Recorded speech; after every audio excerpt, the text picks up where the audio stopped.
কুরবান আলী। পাশে একটা নির্মাণাধীন বিল্ডিং হইতেছিল, সে মালিকের কাছে সেপ্টেম্বর মাসের 3 তারিখে আইয়া চাঁদা নিছে 20,000 টাকা। তারপরে গতকাল 25 তারিখে আইসা এই লোকগিনার মালিক লেবার সুদ্ধা মারপিট করতেছে, আমি এখানে দাঁড়িয়ে দেখেছিলাম। তারপরে আমি ত্রিপুল লাইনে ফোন দেওয়ার কারণে আমাকে আইয়া গ্যারেজে উলট পলট আমার মায়ের বউরে সহ গ্যারেজে মারধর করছে। আমার কাছে মোবাইলটা নিয়ে গেছে, 30,000 টাকা ছিল পকেটে, সেটা নিয়ে গেছে। আবার মারার হুমকি দিছে, আমার তুই পাও কাইটা লাইবো, এই গ্যারেজ আগুন দিয়া জ্বালাই দিব।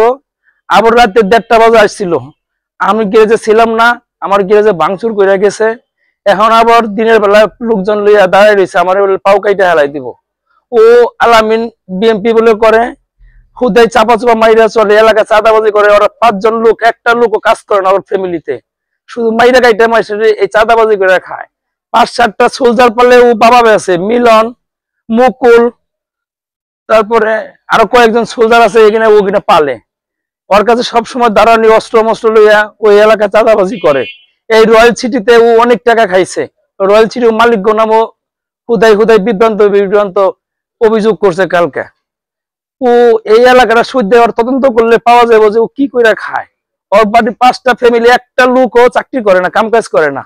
ওর বাইক না বোন জামাই বাপ সহ জেনে যায়, সব সহ যায়। কালকে মালিক মারধর বাপ সহ করছে, বাইক না সহ করছে, বোন জামাই সহ মারধর করছে।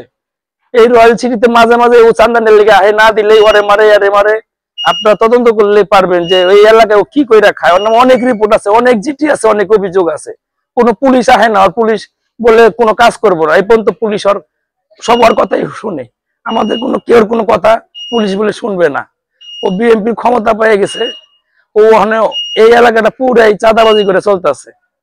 আপনারা একটু তদন্ত করে আইনগত ব্যবস্থা নেন, গরিব মানুষের বাঁচান। Karnapara royal city.